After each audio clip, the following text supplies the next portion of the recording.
Hey everyone, Andrew Burns from Running to Keep Up here with you again. First of all, as ever, I want to thank you for being here, for engaging with this content, for clicking or swiping, whatever it was you clicked or swiped on to find yourself here to bring us together. I really appreciate it and I hope I can bring you some value in return.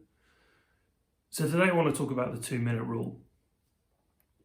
The 2-minute rule is a really subtle, really deceptively simple productivity trick, I guess. And it can change your world, it can change your productivity. It can change your productivity if you catch it, if you hear it, if you engage with it appropriately and not like I did.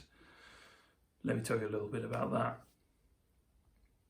So if you are familiar with my work, if you've read any of the written content out there, watched any of the other videos, heard any of the audio content that I've put out, you will know that I am a big advocate of David Allen's getting things done methodology.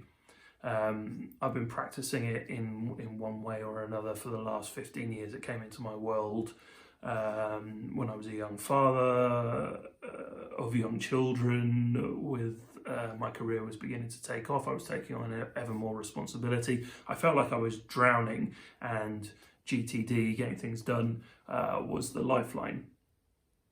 Now, if you're not familiar with getting things done, that's okay. I'm going to talk a little bit about it now.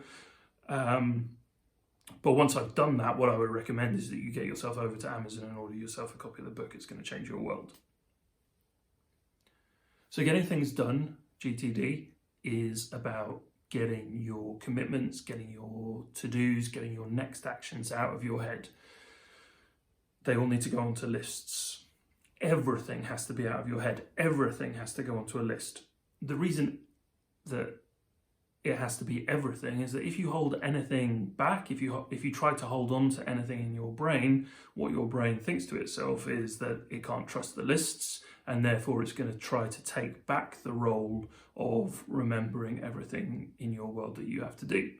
And anyone who's ever forgotten to do anything important knows that that is a deeply flawed system. So everything out of your head onto lists. Great.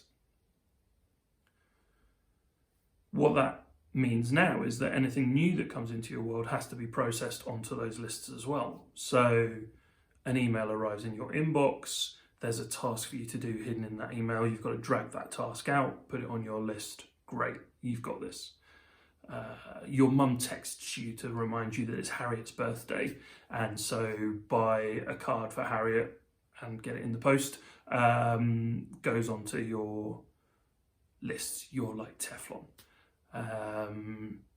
A letter comes from your energy supplier to let you know that your tariff is going to increase.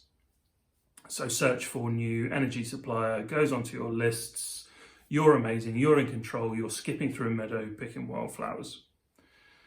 So where does the 2-minute rule fit into that? So David Allen identified the 2-minute rule as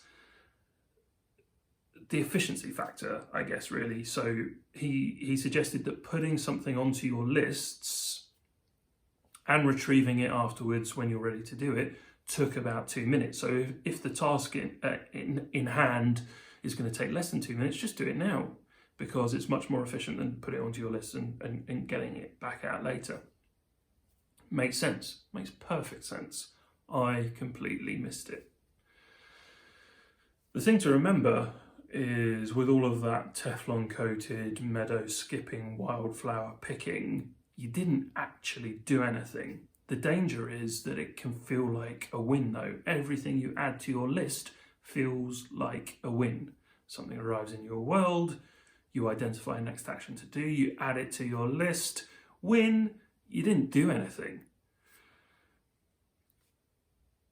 Early on, I got kind of addicted to that sense of achievement, to that winning feeling with everything I put on my list. And so when a 2-minute item came into my world, I thought, well, I'm going to put that onto my list as well. I'll sacrifice the efficiency for the win. Here's what I didn't realise. Your lists are long. There's lots of things to do on those lists. And how you'll decide what it is you're going to do next is based on your priorities, it's based on deadlines. These are big pressing things in your world probably that are deciding what you're going to achieve next.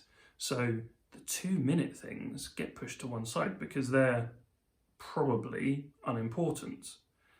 And the more you push them to one side, the more blind you become to them. You start to procrastinate on them just by the fact that they're small, that they're unimportant.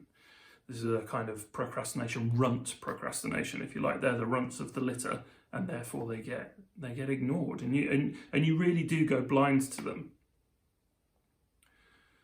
So whether you're a GTDer or not, however you're managing your world, however you're managing your tasks, however you're managing your next actions, here's what I want you to do to implement the 2-minute rule into your world. By doing this, not only are you making yourself more efficient, not only are you getting some kind of nagging, fast wins out of the way, you're eliminating a potential source of procrastination from your world, and that is going to have a huge impact. So implement the 2-minute rule and let me know how you get on, and I'll see you next time.